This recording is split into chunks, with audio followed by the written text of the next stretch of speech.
Alô, alô, a paz do Senhor, meus irmãos, como é que vão? Na bênção? É uma honra para mim estar nesta quarta-feira, não é? Dia 24 de junho, aqui nós iniciarmos os trabalhos com a transmissão da nossa live de número 3. Live de número 3, CFJP, Curso para a Formação de Jovens Pentecostais. Esse é o trabalho que estamos realizando, respondendo às perguntas que têm sido feitas pelos nossos irmãos. Eu quero aproveitar esses instantes enquanto os irmãos vão chegando, não é, para essa transmissão ao vivo e comentar a respeito da coleção que é escrita pelo pastor Ciro Sanches Liborde, Pregadores da Bíblia. Pregadores da Bíblia, até agora já foram publicados seis módulos, 6 livros, não é? João Batista, Barnabé, Pedro, Paulo, Estevão e Felipe. Não nessa ordem, mas é a ordem que está montada a divulgação ali.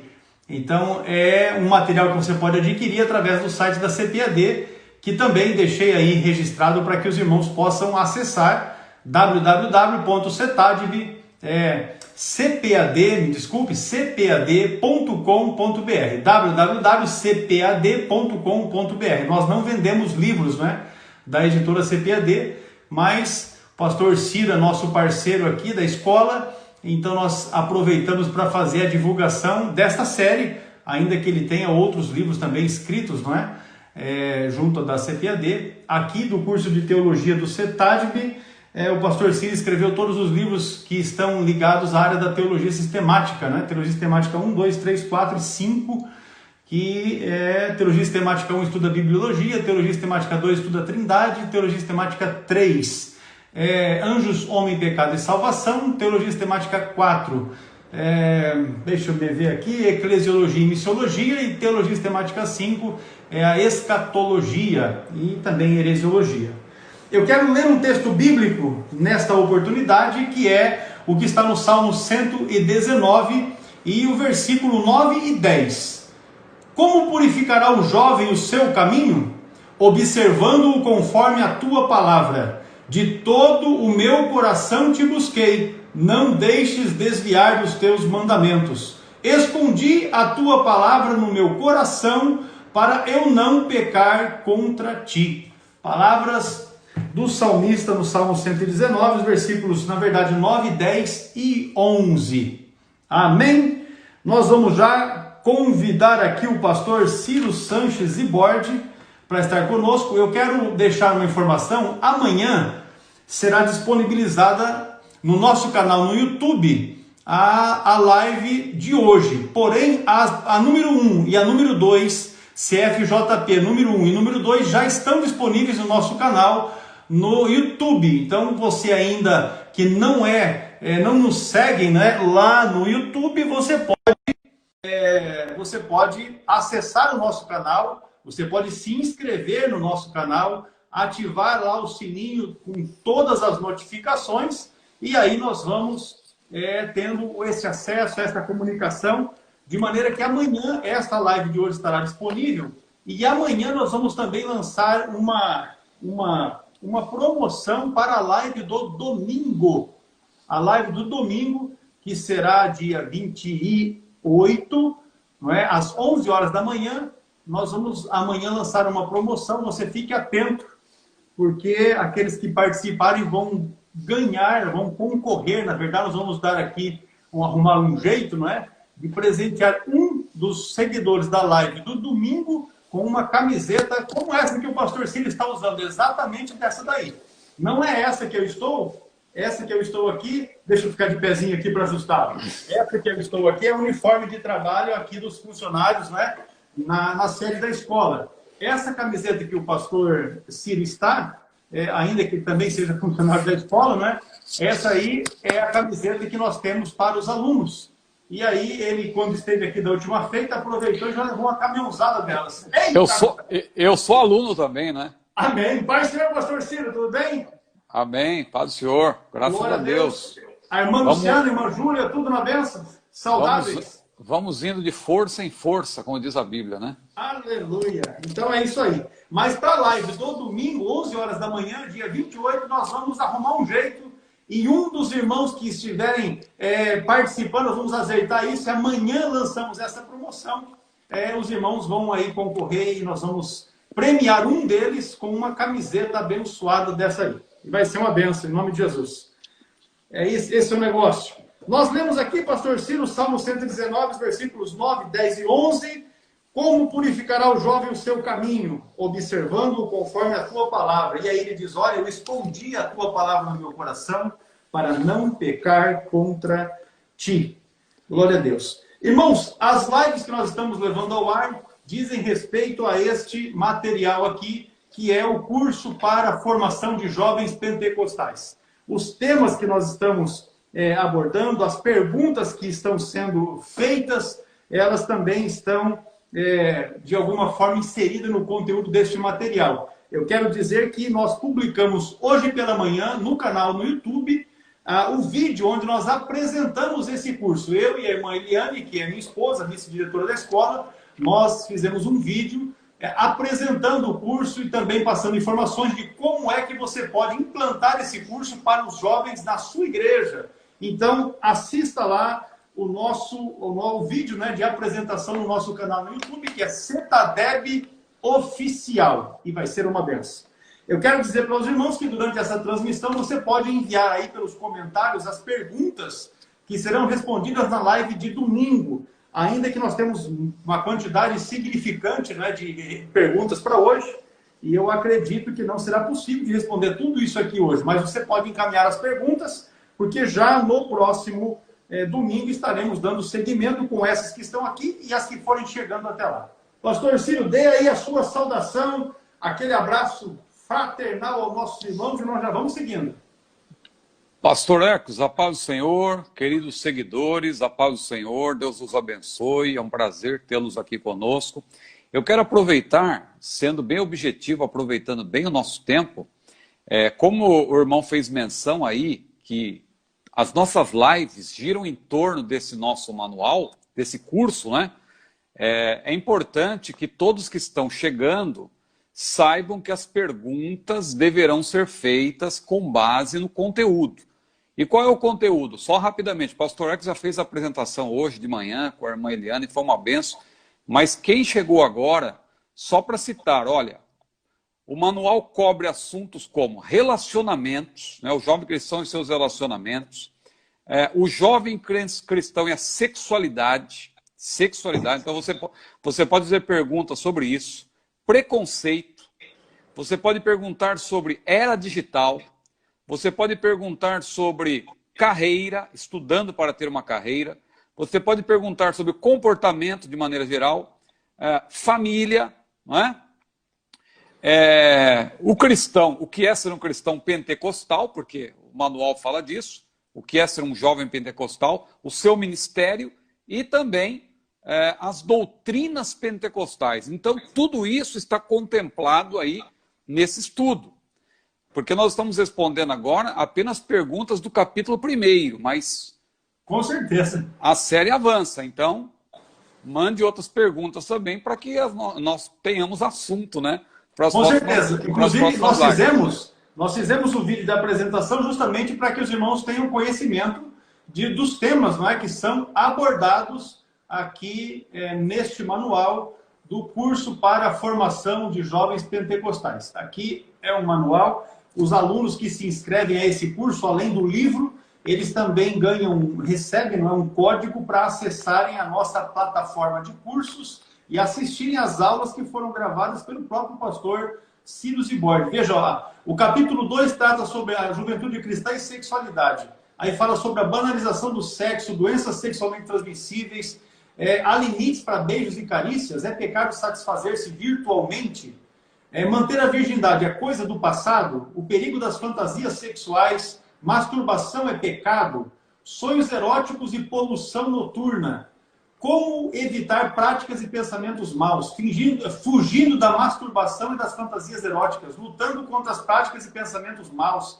ficar prostrado jamais, alimentando o homem interior, como vencer as tentações, enfim, o capítulo 2 ele meu Deus, é quente. Claro, Claro que as nossas respostas é só uma ideia, né? A gente vai lançar luz. Agora, quem quiser saber mesmo, pormenorizadamente, tem que fazer o curso, né? Com certeza. Está aí, curso para a formação de jovens pentecostais, é o manual. A gente vê o pessoal perguntando ainda, não é apenas um livro, né? A pessoa pensa que vai comprar o livro. O livro, claro, ele existe, mas o livro faz parte de um curso. Então, você, para ter o livro, você tem que fazer o curso. E para fazer o curso, tem que ser no mínimo 6 pessoas, não é isso, pastor Arcos? A quantidade mínima para você organizar a classe são 6. Mas isso para os jovens é fácil, né? Rapaz, fazer um grupo se juntam. No meu tempo, como você dizia na live passada, no meu tempo, no meu tempo, a gente reunia meia dúzia de jovens rapidinho. Fazer um grupo de 6 é coisa mais quente, entendeu? Hoje é muito mais fácil. Pois é. Mas é isso. Vamos seguindo. Meu pastor, as perguntas estão aqui. O Jordan Bastos, o Jordan é ativo no negócio, inclusive já está ali. Assim grande como o pastor Moisés Cecílio, eu vi que chegou o Moisés ali. Pastor Moisés, conta chamar o pastor Moisés para responder umas perguntas aí, que só tem pergunta difícil. Aí. Tem uma aqui que vai ser boa para ele responder. Vamos lá, o Jordan Bastos, ele mandou assim: pastores, como os senhores veem o namoro de jovens de denominação diferentes? Na live passada você pôde dar uma introdução, mas eu penso aí, o Jordan aí, ó. Vamos lá. Essa pergunta é parecida com uma que foi feita sobre denominação, sobre ministério diferente, né? Isso. Eu entendi aquela pergunta como ministério dentro da própria igreja, porque a Assembleia de Deus tem vários ministérios e tal. Então, nessa aí, a gente percebe uma pequena diferença, só que pode ser grande. Por que pode ser grande? Porque depende de que denominação é essa, né? Então, o Jordan Basso, que é um jovem pregador, que eu conheço ele pergunta: como os senhores veem o namoro de jovens de denominações diferentes? Bom, eu penso que a incompatibilidade nesse caso, ela pode ser pequena ou grande, porque eu vejo eu vejo aí, na verdade, 2 possibilidades, né? Nesse caso, né? Então, por exemplo, eu vejo uma união lícita, porém difícil, lícita, que eu digo possível, mas difícil, e vejo um outro caso aqui que eu estava pensando para responder essa pergunta, que aí já caracterizaria um jugo desigual, que aí eu acho que é inviável, né? O jovem tem que, usando a linguagem popular, tem que cair fora, né? Então, qual seria uma situação difícil, porém possível, mas é difícil? Tem que orar a Deus, tem que pensar muito bem. Claro que o amor supera muita coisa, mas eu vou jogar aí exemplos para falar dessa possibilidade difícil, possível, porém difícil, né? Vamos dizer assim, ó, nós estamos falando aqui para jovens pentecostais, né? Estamos falando aqui para jovens assembleianos, de maneira geral. Claro que a gente está recebendo pessoas de outras denominações aqui também. Mas a maioria esmagadora aqui da nossa audiência é de jovens pentecostais, né? Agora vamos pensar aí numa união, num casal, né? Jovens que pensam em casar. Digamos que o jovem é um calvinista, ou melhor, o jovem é um pentecostal, né? E ele começa a namorar uma jovem que é calvinista. O pentecostal, que, claro, o próprio nome já diz, ele é, no que tange a doutrina, continuacionista. Hoje em dia o pessoal usa muito o termo continuista, eu não gosto desse termo. Ele está correto, tá? Mas eu não gosto muito dele porque continuismo, eu aprendi desde cedo isso aí, tem coisa que a gente aprende lá atrás que é difícil desvencilhar delas, né? Continuismo, para mim, é sinônimo de mesmismo. Uma coisa que se repete, coisa, né? E a obra do Espírito não é desse jeito. A obra do Espírito é renovadora. A obra do Espírito, né, ela é algo maravilhoso, que se renova, né? Então, veja bem. O jovem pentecostal, que é continuacionista, ele crê na continuação da obra do Espírito. Ele se relaciona com uma jovem que é, digamos, calvinista, e os calvinistas, na maioria, são cessacionistas. Eles não creem na continuação dos dons. Como que essa união vai ficar? Se os dois são envolvidos com a doutrina realmente, Um dos dois teria que abrir mão, um vai para a igreja do outro, como que fica? Então esse negócio costuma dar muito problema. Os dois são cristãos, não estou dizendo que o calvinista não é irmão, não é cristão, ele é, né? Mas tem uma linha de pensamento completamente diferente com respeito à salvação, né? Que não estamos aqui entrando nas questões doutrinárias, mas também com respeito ao batismo no Espírito Santo, aos dons espirituais. Esse é um caso que eu considero difícil, mas não é impossível. Agora, o que seria impossível para mim, que eu consideraria até um jugo desigual, eu vou deixar até o pastor Ercos comentar também, porque essa questão é complexa, mas jugo desigual, a Bíblia diz claramente, não vos prendais a um jugo desigual com os infiéis.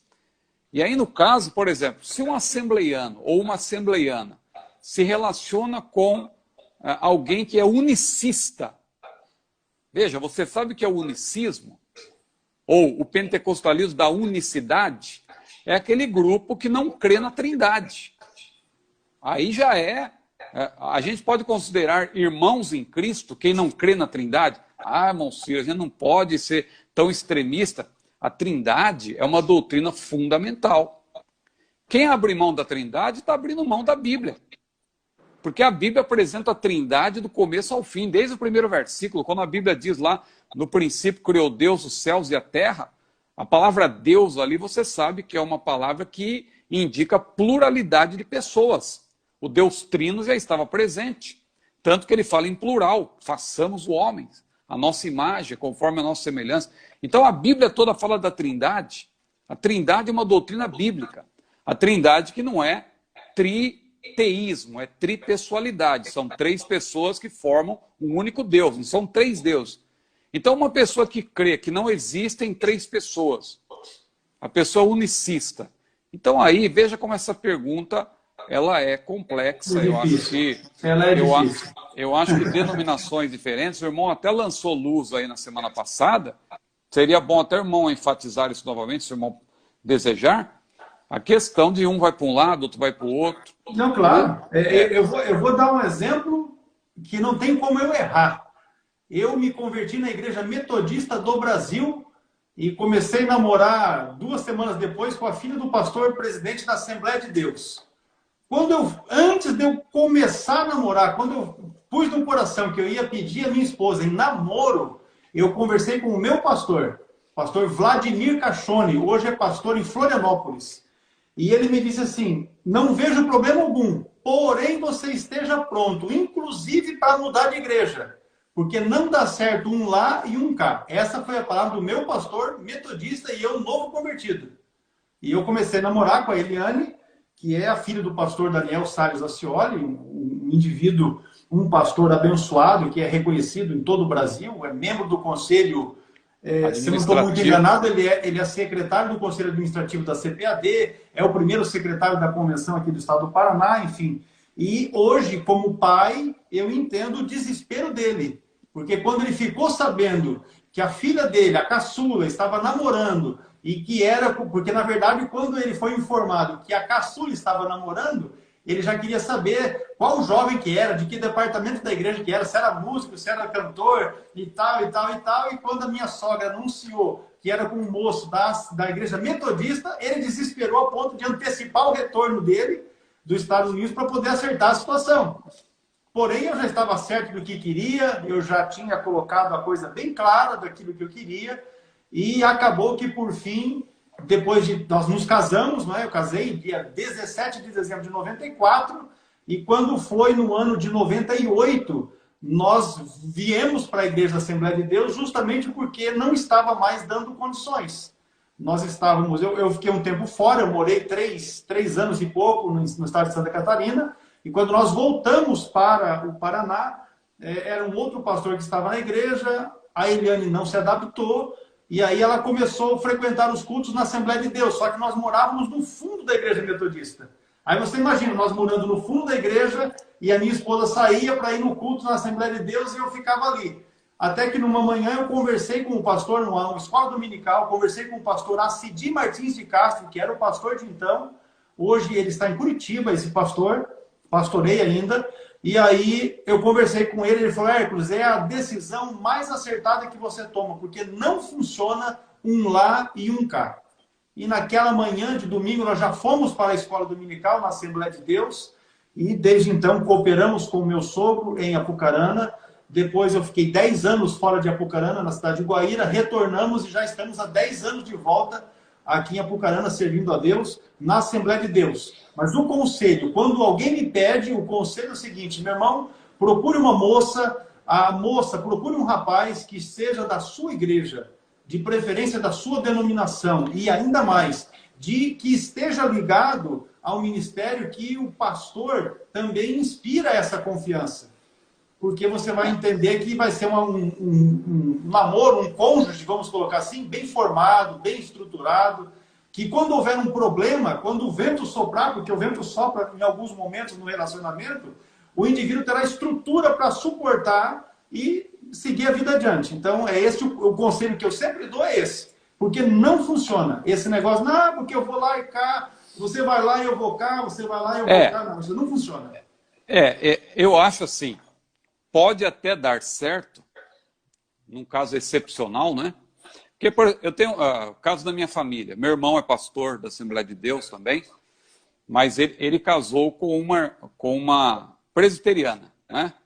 Mas ela, ao longo do namoro e do noivado, o que aconteceu? Ela, na verdade, eles chegaram num consenso de que ela seguiria o caminho junto com ele, na igreja dele. Então ela se tornou, hoje ela também serve a Deus na Assembleia de Deus, em São Paulo e tal. Ou seja, não tem como você casar e ficar um para um lado, outro para o outro. Não, isso não funciona. Tem que haver uma convergência ainda na fase de namoro e noivado. Até porque depois virão os filhos. E como é que esses filhos vão ser Se você casar para deixar para resolver depois, aí pronto. Aí você já casa com...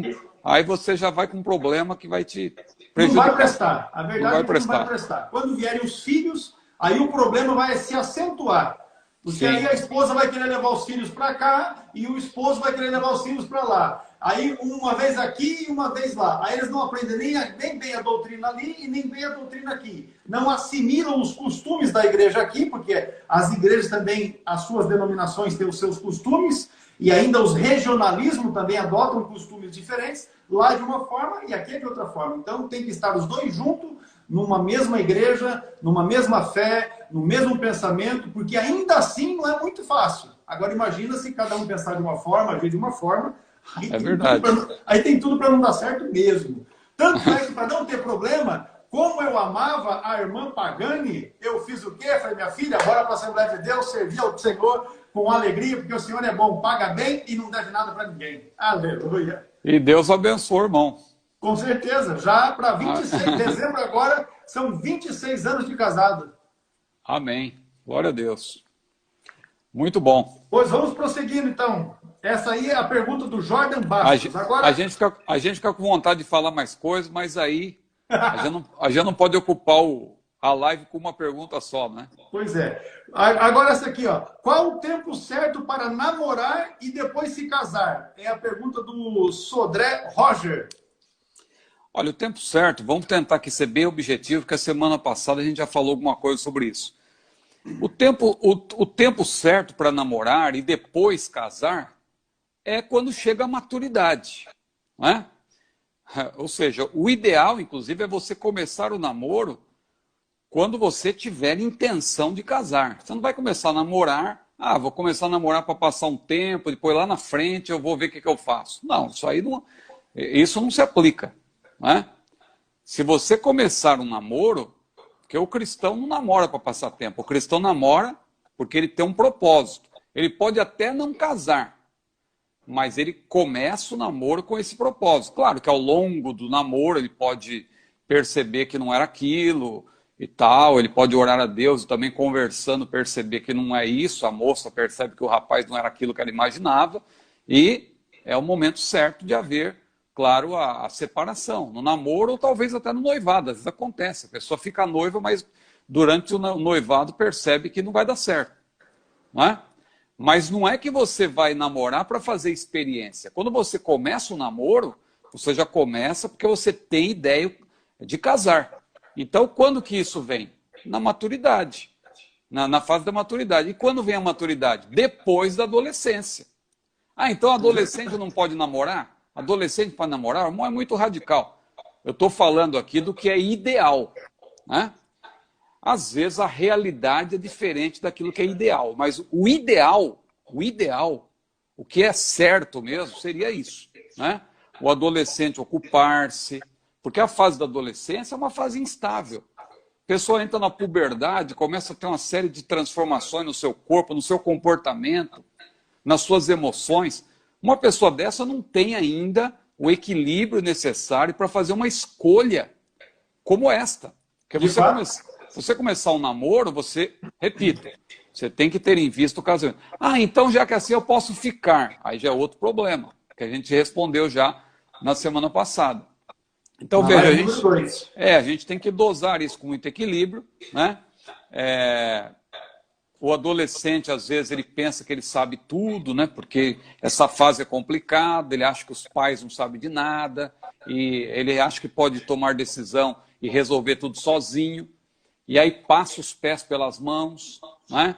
Toma decisões precipitadas, abre a embalagem. Lembra que a gente citou aquele exemplo da paçoquinha, né? No meu tempo tinha paçoquinha. Acho que existe até hoje aquela paçoquinha. Ela tem. Estou fazendo uma propaganda aqui, né? A paçoquinha do amor, né? Que tinha que abrir com todo cuidado, senão esfarelava tudo. Então é isso que a pessoa tem que ter cuidado. É aquele versículo lá de Provérbios 20 também. Entrando-se apressadamente de posse de uma herança, no princípio, o seu fim não será bendito. Ou seja, a pessoa se apressa. Ela toma posse de algo que não era para agora, era só para depois. Então tome cuidado. O conselho que a gente dá para o adolescente é difícil. O adolescente ele ainda é ainda um barro mole, que ainda está em formação, né? Então é difícil ele compreender essas questões.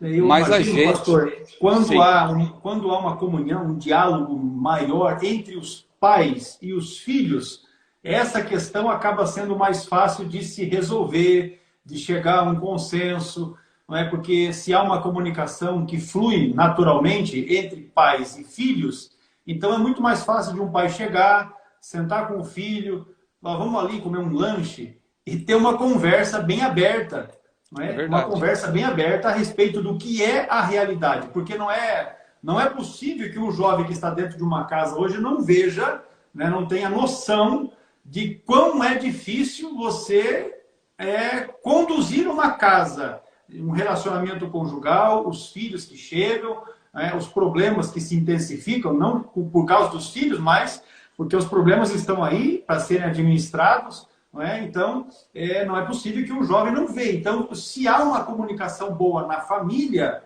se há um relacionamento bom do jovem com o pai, fica muito mais fácil para isso. Porque o que acaba acontecendo, que de repente pode se enquadrar nisso, é os jovens, tanto o rapaz quanto a moça, querer antecipar um casamento, um namoro, para uma fuga. Uma fuga. Em casa que deveria ser um bom ambiente, é o inferno, e o jovem, na tentativa de fugir daquele inferno, ele cai dentro de um namoro, ou se precipita, ou se entrega às paixões da carne, e estraga toda uma vida, porque quis antecipar uma situação para a qual ele ainda não estava preparado, não estava maduro de fato. É importante a gente só destacar também que a gente fala aqui sempre no que tange ao que é ideal e em regra geral. Porque há excepcionalidades, né? Eu vou até confessar aqui, o meu caso é uma excepcionalidade, porque quando eu casei, graças a Deus, estamos indo para 30 anos de casamento. Eu casei, eu ia fazer 22 anos, eu tinha 21, eu era um menino. E a minha esposa, ela tinha ali, estava bem, ela ia fazer 18 anos. Precisou da autorização dos pais, né? Mas olha, há 30 anos o mundo era muito diferente do mundo de hoje, né? Então a responsabilidade e tal. Então, hoje pode haver, claro, pessoas com essa idade com responsabilidade, mas não é a regra geral. Em regra geral, a pessoa que tem essa idade não está pensando em ter responsabilidade. Graças a Deus, nós quando casamos, nós já tínhamos uma cabeça, a gente leu, a gente procurou orientação, a gente lia aqueles livros, né? O Ato Conjugal, de Tim LaHaye, O Mais Puro do que o Diamante e tal, Jaime Kemp e Antônio Gilberto. A gente procurou se informar, saber o que é uma vida a dois, para a gente poder assumir uma responsabilidade dessa. Não é a pessoa deixa, é como aquele diz aquele sambista, deixa a vida me levar, né? Não, nada disso. Rapaz, o Alisson, o caso do Alisson, ele se casou com 18 anos, já é um negócio, já, meu Deus do céu. Ainda estava esperando um leite, No Nordeste as coisas acontecem ainda. O Alisson assim, ligeirinho, rapaz, Deus me livre. Mas eu estava pensando aqui, fazendo as contas, a Eliane, minha esposa, completou 17 anos em novembro e nós casamos em dezembro. Era com 17 anos. Então. E assumiu as responsabilidades da casa. Durante algum tempo, ela ainda trabalhou como zeladora da igreja aqui, porque a empresa que eu trabalhava faliu, e aí eu fiquei um tempo desempregado, até que passei a trabalhar com meu pai no sistema da venda que ele tinha. Mas, enfim, então, ela já, apesar de ter pouca idade, 17 anos, já sabia também exatamente o que queria. E eu acho que é por isso que a gente está aí, né, conduzindo a vida, levando do jeito que Deus tem abençoado para que seja. Muito bem. Pois vamos lá. O Jairo, ele está perguntando assim, qual é a idade exata para o jovem namorar? Exata é meio complicado. Aí é complicado. Como a gente já deu aqui uma pincelada, né? A gente já falou disso aí, que a fase, a pessoa tem que estar madura, né? E a maturidade vem depois da adolescência. Agora, quando acaba a adolescência? Isso aí também é complicado. No inglês você tem... A pessoa muda. No inglês você tem a numeração, né? Que vai até 19, né? O teen ali da numeração, né? Então, 13 até 19 lá tal. Eles consideram isso. Aqui, você vê aí, os especialistas dizem que, olha, não, tem pessoas que podem ter 30 anos e ainda está na fase da adolescência. Isso aí varia de pessoa para pessoa. Mas, a maturidade ela vai ser alcançada diferente em cada pessoa, porque tem o âmbito familiar que implica no desenvolvimento dessa maturidade, o âmbito familiar, o âmbito cultural, o âmbito socioeconômico. Mas tem uma série de questões que implicam nessa formação, nessa maturação do indivíduo, tanto do irmão, da moça, quanto do moço. Mas em geral a pessoa ali depois dos 19, dos 20 anos, ela já tem uma certa maturidade, né? Para depois. E é justamente depois que a pessoa conclui aquela fase mais importante de estudos. Porque você vê que realmente o jovem tem que o adolescente, o jovem, ele tem que se concentrar nos seus estudos. Tem tempo para tudo, né? Agora, eu só queria fazer uma pequena observação. Então, veja, a regra, digamos assim, é namorar quando houver maturidade. Namorar por namorar, já falamos, né, para curtir a vida ou fazer experiência, é muito perigoso. Agora, alguém vai dizer, e como ficam as tentações da carne? Eu sou um ser humano, eu sou adolescente, eu estou com os hormônios à flor da pele, eu quero namorar, eu quero beijar a moça, e a moça também, olha, e hoje em dia a pessoa, infelizmente o mundo também gira em torno disso, né?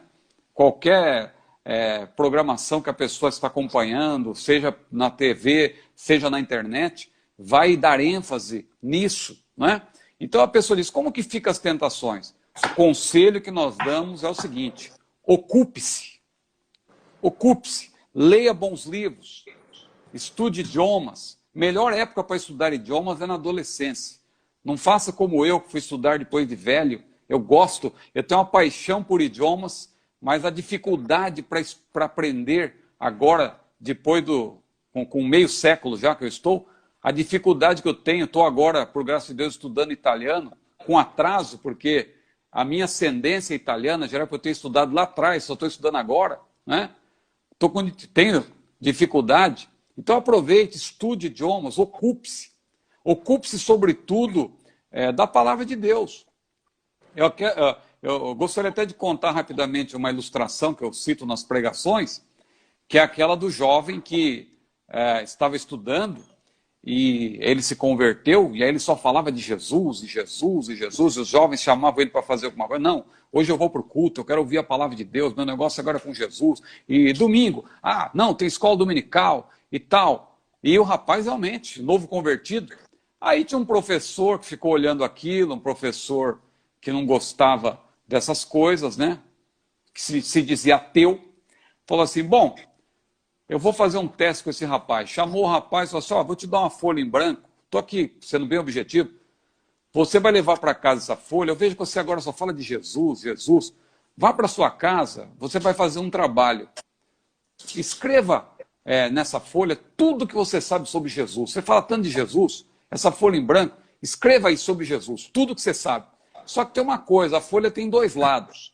Do outro lado, você escreve tudo sobre o diabo. Porque você fala de Jesus, eu quero saber também sobre o diabo. E o rapaz levou a folha para casa, ficou contente, vou falar de Jesus para o professor. Dobrou o joelho, fez uma oração, novo convertido. Aí começou a escrever.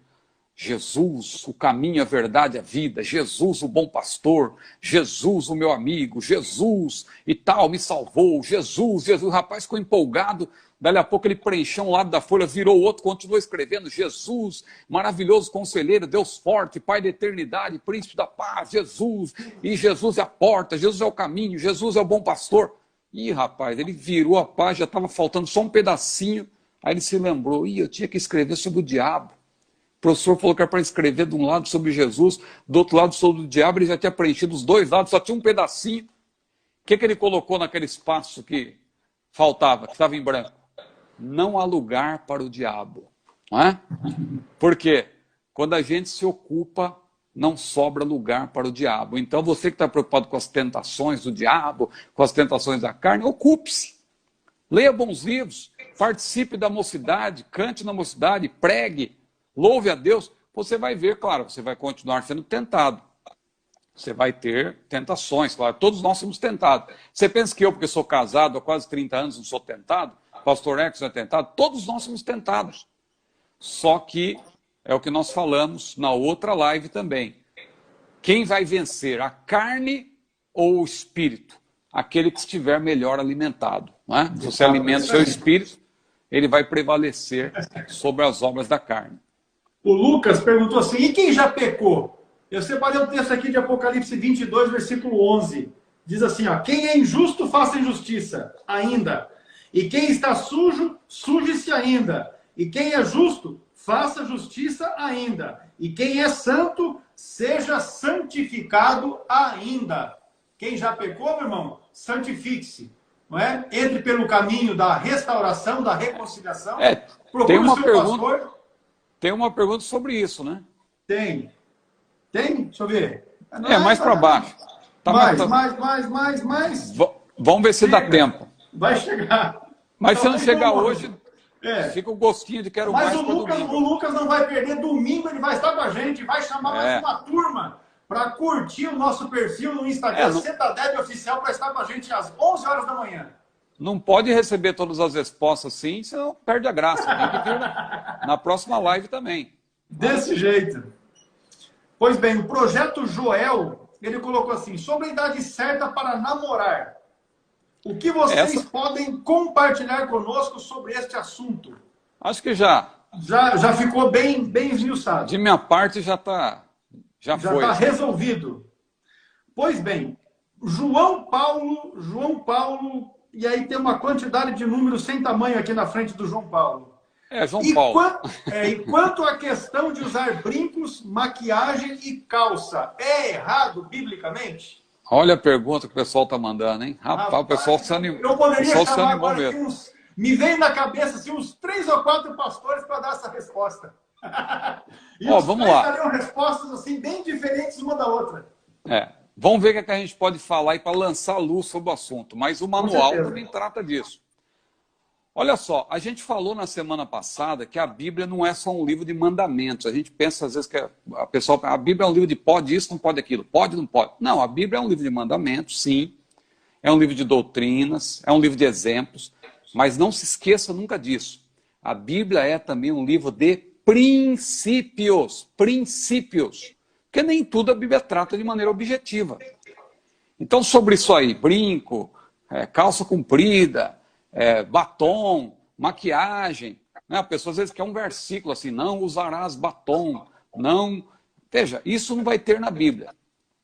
Mas como que a gente pode tratar dessa questão?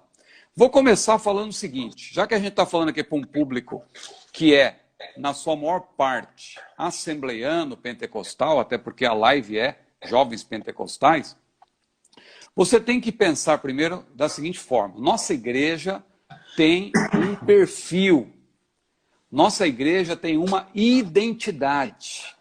Essa identidade, esse perfil assembleiano, ele abrange 3 aspectos. Quais são esses 3 aspectos? Primeiro, aspecto teológico. Teológico. Eu vou citar do mais importante para o menos importante. O mais importante, teológico. Bíblico-teológico, não é? Bíblico-teológico doutrinário. Vamos juntar essas 3 coisas, que elas estão todas casadas. Então, bíblico-teológico doutrinário, primeiro aspecto. Segundo aspecto, aspecto eclesiástico. E o terceiro aspecto, consuetudinário. Sabe o que significa isso? Consuetudinário? Diz respeito a usos e costumes. Tá? Usos e costumes. Então veja, o nosso perfil gira em torno desses três aspectos. O aspecto teológico não se discute, é bíblico. Isso aí a gente tem que seguir, é palavra de Deus, é doutrina. O aspecto eclesiástico varia alguma coisa. Por exemplo, quando você pensa em a forma de como nós administramos, né, os títulos eclesiásticos. Na nossa igreja tem pastor presidente, em outra igreja já não tem. Isso é uma coisa que varia de igreja para igreja. Né?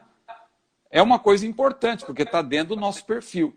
Aí chega um outro aspecto, é aí que gera a pergunta do nosso irmão, gira em torno desse terceiro aspecto. O aspecto consuetudinário, o aspecto ligado a usos e costumes, que aí você tem que identificar aquilo que é bíblico e aquilo que não é bíblico, mas faz parte da nossa identidade, do nosso segmento. Né? Então, no que tange a doutrina, por exemplo, a gente pode até citar alguns versículos que é doutrina. Que alguém às vezes diz, não, nossa igreja que é a Assembleia de Deus sem costume, mas com doutrina. Eu fico preocupado quando eu vejo isso.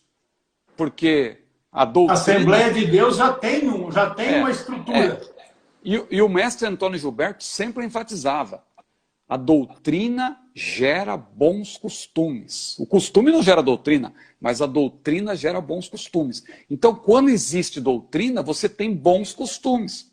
Alguém vai dizer, mas que bons costumes são esses? O rapaz aí está até pondo um monte de interrogação. Não sei se ele chegou agora ou se ele não está acompanhando o raciocínio. Não, mas ele está questionando a pergunta que foi feita anteriormente ali. Eles estão no outro assunto aí, os dois. Tá bom, então tá. Esse que é o problema. Eles ficam debatendo aí. Tem que prestar atenção naquilo que a gente está falando. Vamos puxar a orelha desses adolescentes aí que estão chegando, esses jovens aí, né? É brincadeira, mas presta atenção aqui, né? A gente está falando aqui. Muito bem, então vamos tentar fechar aqui a resposta, da minha parte, né? 1 Timóteo 2:9, o que diz? Diz que a mulher, né? Aí é uma questão, olha como a questão hoje em dia tem ideologia, você tem que explicar bem para ninguém pensar diferente. A mulher tem que se vestir como? Isso é doutrina. A mulher tem que se vestir com pudor e modéstia. Aí alguém já questiona, por que a mulher? E o homem? Bom, vamos inverter agora.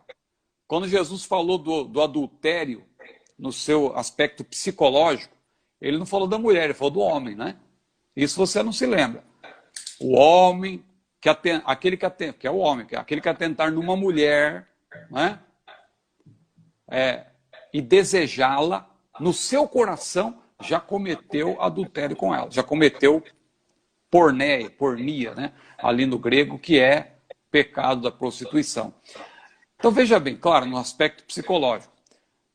Paulo fala que a mulher tem que se vestir com pudor e modéstia. Jesus disse que o homem se atentar para uma mulher no seu coração... Veja, isso não te ensina que o homem ele é muito mais frágil nesta área do que a mulher? Por isso que Paulo deu conselho para a mulher. A mulher muitas vezes não tem essa noção, ela acha que isso aí é machismo e tal, por que a mulher não pode se vestir do jeito que ela quiser?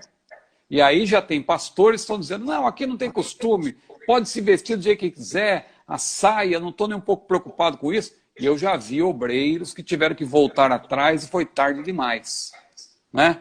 Ah, aqui não tem problema. Aí começou, a saia começou a encurtar, depois já não tinha mais para onde encurtar, e já ficou uma micro saia, e aí e a roupa transparente e tal, e os irmãos, claro, os irmãos, não, o homem tem que ser santo.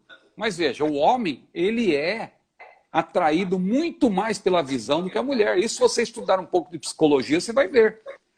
Pode acontecer também, claro, de a mulher ser atraída pela visão. A mulher é também atraída pela visão, aliás. Mas o homem muito mais.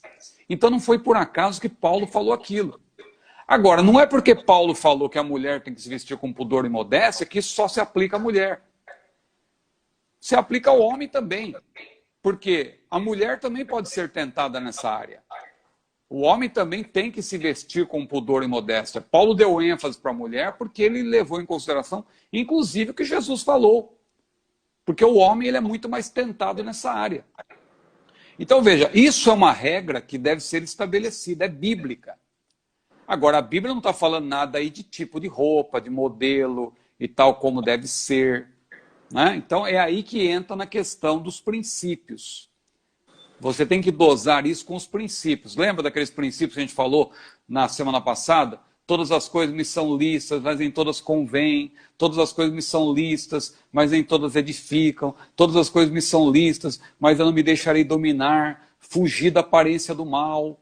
Não é? Cuidado com o pecado, e primeiro com o embaraço. Né? A Bíblia fala, o embaraço às vezes pode ser pior do que o pecado. Então, meus irmãos, nós temos que ter cuidado. Agora, é importante observar também, pastor Ercos, pode falar. Se eu estiver falando demais, não puxa meu tapete aí. Não dá nem para puxar o paletó. Esse é o caminho, andai nele. Então, esse é um primeiro texto para lançar a luz, 1 Timóteo 2,9. Mas outro texto também, que é importante observar, 1 Tessalonicenses 5,23, fala da santificação. Como que começa a santificação? O Espírito Santo que opera a santificação, mas a partir de que parte? Porque o ser humano ele é tripartido, espírito, alma e corpo. Eu me lembro uma vez, deixa eu contar aqui rapidamente, eu conto essa experiência, que eu fui pregar numa igreja, e eu preguei já depois das 10, foi um culto bem complicado, e depois que eu preguei, o pastor ainda resolveu repregar, e como ninguém ia para frente, ele disse assim, então... Não tem ninguém, não é possível. E essa senhora aí, tinha uma senhora lá atrás que estava com uns brincos, aqueles brincos de argola, dava para ver de longe. Ele disse, a senhora aí já é crente? Ela balançou a cabeça e deu para ler os lábios dela, disse, graças a Deus. Aí ele olhou para a mocidade que estava à sua direita e disse, jovens, crente usa brinco? Os jovens, não. Olhou para os adolescentes ali, que estavam à sua esquerda. Adolescentes, crente usa brinco? Os adolescentes, não. Olhou para as criancinhas, estavam à sua frente. Até as crianças, a sua ingenuidade, tiveram que responder essa pergunta. Crianças, crente usa brinco? E as crianças, não. Aí, para resumir a história, ele disse, então traga essa senhora que ela tem que se converter. Foram lá pegar a senhora pelo braço, eu não queria estar na pele dela. Ele disse, traga essa mulher aqui que ela tem que se converter. Aí a mulher toda constrangida, certamente ela era de uma outra igreja, né? Que ela usava brincos, mas ela disse que ela já era crente. E aí eu fiquei pensando, isso me levou a refletir sobre o seguinte, aquele pastor estava invertendo a ordem da Bíblia, 1 Tessalonicenses 5,23, porque ali diz, todo o vosso espírito e alma e corpo sejam conservados plenamente irrepreensíveis para a vinda de nosso Senhor Jesus Cristo. Espírito, alma e corpo, não diz corpo, alma e espírito. Tem gente que quer mudar a pessoa a partir do corpo. Do corpo. E se Chegou Deus na igreja, a primeira coisa que tem que fazer, tira brinco, tira tudo, então, e tal, vai lavar a cara, e depois vamos ver o que é que acontece. E não é assim que as coisas funcionam. Então, onde eu quero chegar? Voltando, temos uma identidade. Claro que essa identidade passa pela doutrina teológica, passa pela forma eclesiástica e passa também pelos costumes. Se você é assembleiano, pertence à Assembleia de Deus, você sabe que a Assembleia de Deus tem os seus usos e costumes. É uma marca registrada da Assembleia de Deus. Claro que hoje em dia a gente tem várias assembleias, mas eu estou falando para você respeitar a sua. Se você faz parte de uma igreja, você não vai ficar se revoltando e tal. Não, nossa igreja tem um perfil. Aí, só que tem esse outro lado que tem que observar. A santificação é a partir do Espírito. Não adianta querer mudar a pessoa por fora se o seu coração também não foi transformado pela palavra de Deus. Então, a gente está, na verdade, lançando luz aí, e a pergunta é quanto a usar brincos, maquiagem, calça. É errado biblicamente? Eu creio que deu para entender aí, que tem a parte doutrinária, o que a Bíblia estabelece, e tem a parte que não é por mandamentos, mas é por princípios. Você analisa, você observa. Vamos dar um exemplo paralelo aqui da música, né? A Bíblia tem alguma restrição a tocar algum tipo de instrumento? Não tem. A Bíblia diz, na Bíblia não importa o tipo de instrumento, importa quem toca e como toca. Toca bem e com júbilo. E tem vários tipos de instrumento. Agora, não é estranho, aí você pensa analisando os princípios. Não é estranho se você estiver num culto, o camarada começa a tocar um berimbau, aí pega os atabaques, que o atabaque tem toda aquela história, você sabe, né? O atabaque está ligado realmente, o coro que é feito ali em relação às entidades e tudo. Aí você coloca no culto a Deus, coloca um berimbau, que é usado especificamente para capoeira. É um instrumento, alguém vai dizer, pode usar qualquer instrumento, mas aí entra a questão do bom senso. O bom senso, você começa a pensar, todas as coisas me são lícitas, mas nem todas convêm. Todas as coisas me são lícitas, mas nem todas edificam. Todas as coisas me são lícitas, mas eu não me deixarei dominar. Princípios. Princípios. Você tem que observar. Princípios também, né? Dessa forma. Mas aí, irmão, fica à vontade para bater o martelo aí. Nós vamos para a próxima, que ainda tem 10 minutos, 9. O Jordan Bastos voltou aqui a perguntar: a autorização dos pais é importante? E no caso, se os pais da moça não forem crentes? Bom, a Bíblia manda honrar os pais. Ponto. Isso é doutrina. Honra teu pai e a tua mãe, para que se prolongue os teus dias na face da terra. É o primeiro mandamento com promessa. E a Bíblia não diz que é para honrar só o pai que é crente. Honra teu pai e a tua mãe. Não importa se seu pai é crente ou não, você tem que honrar. Só que aí, veja, a Bíblia explica a própria Bíblia. Você tem que ir... A Bíblia é análoga, não é? A Bíblia ela vai mostrando para você os caminhos, a palavra de Deus, ela se explica e ela te ajuda. E a gente está aqui só para te ajudar a compreender o que a própria Bíblia diz. Você não está inventando nada. É o que a Bíblia diz. Então, Efésios 6, 1 a 3. Honra teu pai e tua mãe. Não diz se é pai crente ou pai descrente. Só que aí a Bíblia ela não se contradiz. Ao mesmo tempo que a Bíblia manda honrar os pais, Jesus disse lá em Mateus 10 e 37 o quê? Acho que dá tempo de ler, né, pastor? Vamos, por gentileza. Mateus 10 e 37. O que a Bíblia diz? 10 Mateus, e 37. O que o Senhor Jesus disse? Mateus 10 e 37. Quem ama o pai ou a mãe mais do que a mim não é digno de mim. E quem ama o filho ou a filha mais do que a mim não é digno de mim. Então aqui Jesus apresenta uma outra verdade importante.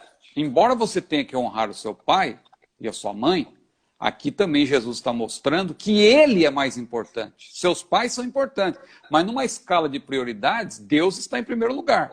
Deus, família, né? aquela escala que a gente apresenta, a obra de Deus, porque você também não vai deixar sua família, abandonar sua família por causa da obra de Deus. Claro que o que é importante, aliás, o que é urgente não anula o que é importante. Né? A gente tem que saber dosar, saber equilibrar. Agora, o que Jesus está ensinando aqui? Veja, para lançar luz, vamos ver um outro versículo agora no Antigo Testamento, segundo Crônicas 15 e 16, que fala do rei Asa. Olha o que o rei Asa fez, que era um rei temente a Deus. Segundo Crônicas 15, versículo 16. E também a Maaca, mãe do rei Asa, ele a depôs para que não fosse mais rainha, porquanto fizera a Azerá um horrível ídolo. A Asa destruiu o seu horrível ídolo e o despedaçou e o queimou junto ao ribeiro de Cedron. Então veja, o rei Asa, ele depôs, ele exonerou a própria mãe. Alguém vai dizer, então ele desonrou a sua mãe. Mas olha aqui o caso. Ela era idólatra. Ela queria levar o povo à idolatria. Então Asa, como homem temente a Deus, ele depôs a sua própria mãe.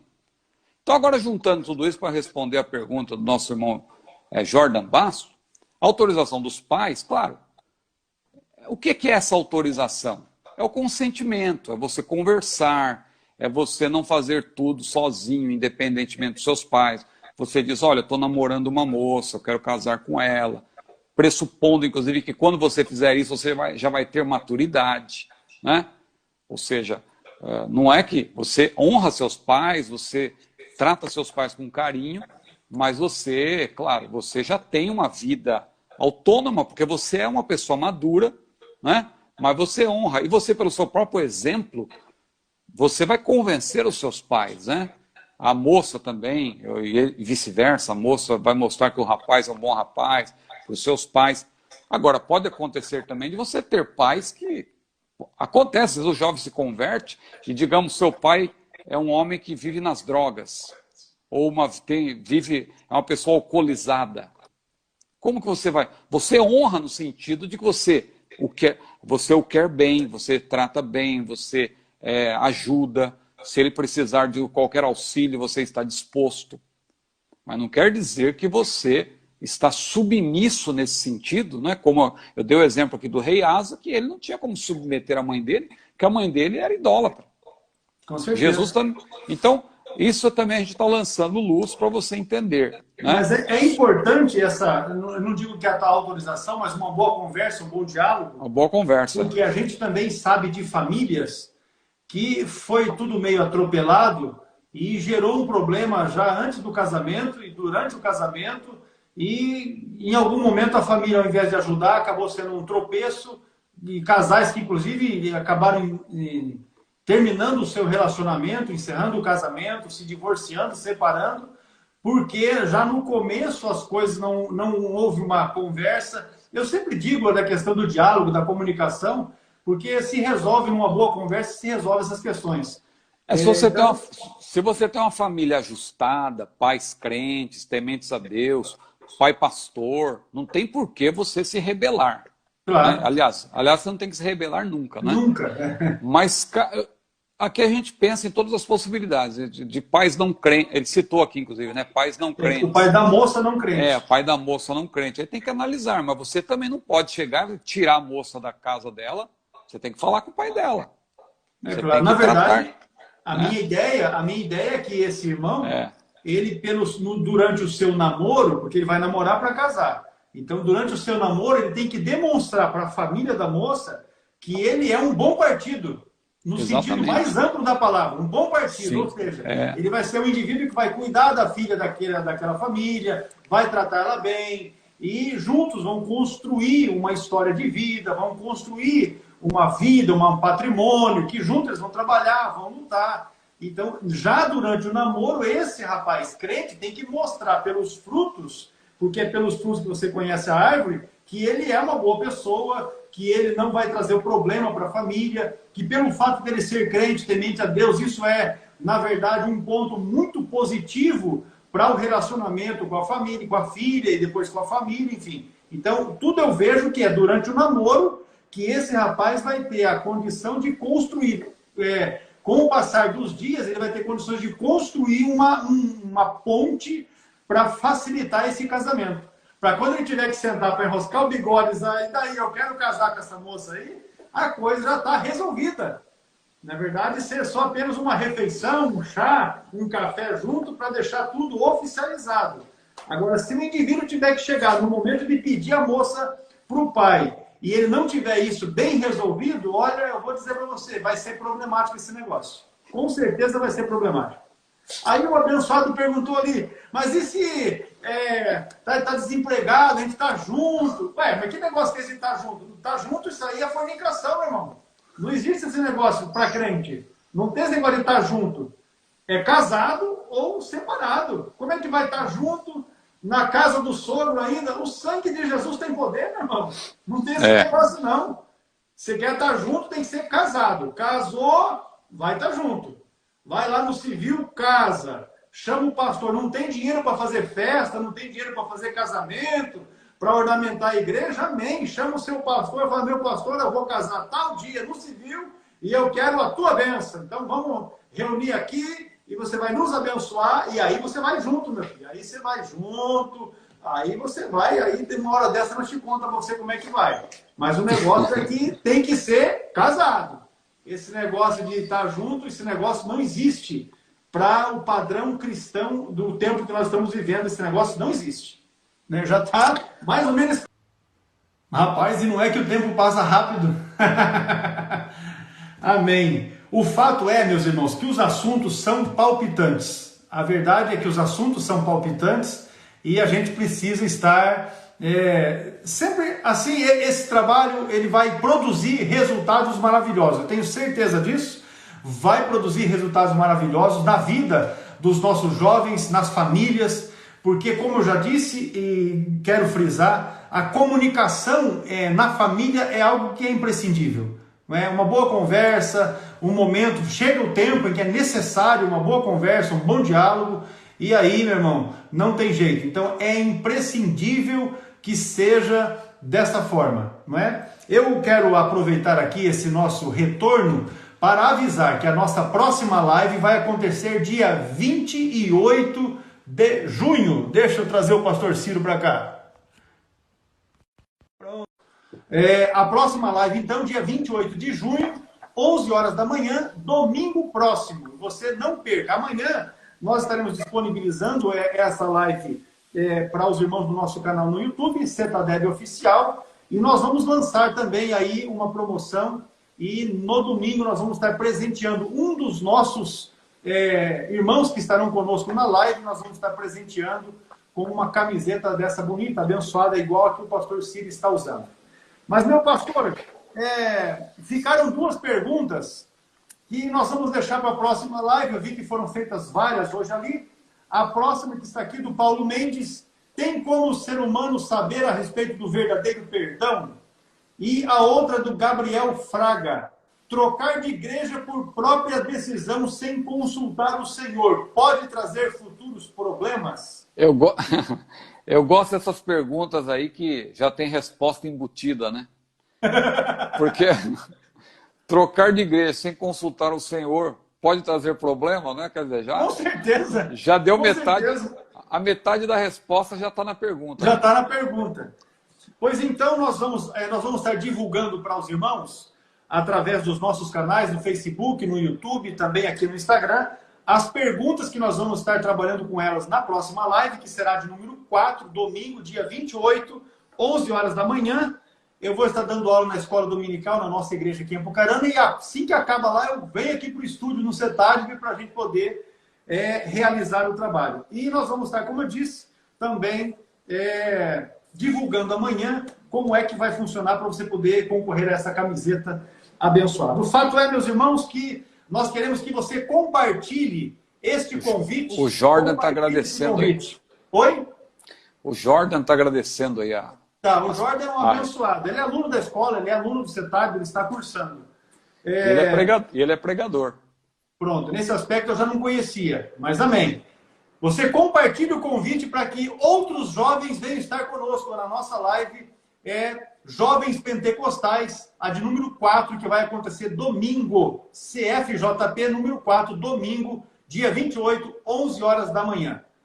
E vai ser uma bênção, tenho certeza disso. Pastor Ciro, eu quero deixar você dar aí as suas considerações finais, e você ora para encerrar as transmissões de hoje, e eu vou dar a bênção apostólica, e vai ser uma bênção. Nós vamos dormir que nem um anjinho. Eu quero dizer para você, meu irmão, porque hoje nós tivemos aqui vários pedidos de oração, os irmãos têm enviado, e se você tem algum pedido de oração, encaminhe para o nosso e-mail, oracão, né?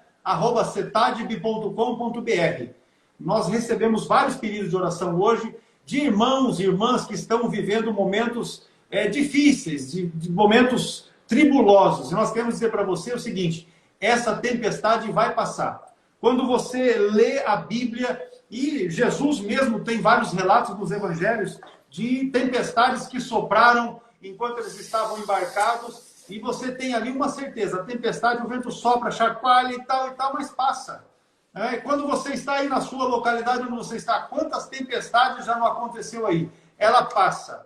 O fato é que passa. E o detalhe é que nós temos que estar em comunhão com o Senhor. Então, desenvolva a sua comunhão com o Senhor, busque a palavra de Deus, leia, estude, medita, não é? Faça curso através do CETAD, curso para jovens pentecostais, estude a sua Bíblia, não é? A sua família, arrume os meios para que vocês mantenham uma vida de oração, comunhão com Deus, porque vai passar esse tempo e aí vai chegar o tempo de cantar, vai chegar o tempo da alegria e vai ser uma bênção. O fato é que este foi o dia que o Senhor fez e a Bíblia diz, alegremo-nos e regozijemo-nos nele. Amém? Pastor Ciro, com a sua palavra final e também com a oração. Glória a Deus. Pastor Ecos, graças a Deus por essa live abençoada, uma presença de Deus aqui é a realidade. Amém. Glória a Deus. E graças a Deus pela presença de tanta gente. A gente viu que a audiência foi excelente, muitos jovens participando aí, perguntando.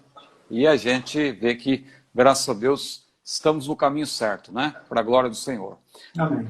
Vamos agradecer a Deus e que o Senhor nos dê graça para continuar vencendo. Vamos, como disse o pastor, vamos focar no presente, né? Jesus disse, basta cada dia o seu mal, né? Basta, ou seja, o problema que você tem, resolva e olhe para frente, que o Senhor está no controle de tudo, mas foque no presente, faça a sua parte, estude, se prepare, trabalhe e lá na frente o futuro pertence a Deus, tudo está com o Senhor. Amém. Nosso Deus, nosso Pai, te louvamos, te agradecemos pelo privilégio de estar na tua presença mais uma vez. Te agradecemos pela vida do pastor Ecos, Senhor, diretor do nosso CETAD, Centro Educacional Teológico das Assembleias de Deus do Brasil. Te louvamos pela vida da tua serva, irmã Eliane, nossa vice-diretora. Ó Senhor, e toda a equipe do CETAD, todos os funcionários em Apucarana, todos os professores em todo o Brasil, em todo o mundo, não é? E os alunos também, abençoa grandemente, abençoa os nossos seguidores, Senhor, que têm participado desta live, que eles sejam grandemente abençoados. E continua conosco, confirmando a tua obra em nossas vidas, é o que nós te pedimos e te agradecemos. Em nome de Jesus, amém. A graça de nosso Senhor e Salvador Jesus Cristo, o amor de Deus, o nosso Pai, e as consolações do Espírito Santo de Deus, seja com todos e todos digam amém. Amém. Deus abençoe, meus irmãos, minha juventude, o Senhor é conosco. A Bíblia diz assim, em Deus faremos proezas. Ei, avante. Em nome de Jesus, pastor Ciro, um abraço, irmã Luciana, amém. Aí também para a nossa jovem Júlia. Deus abençoe vocês, na paz do Senhor. Deus abençoe, amém. Abraço para os irmãos de Toledo e os irmãos também de Caracol, no Pará. Toledo, no Pará, no Paraná e Caracol, no Pará. Deus abençoe a todos. Maravilha. Pará e Paraná. Isso aí.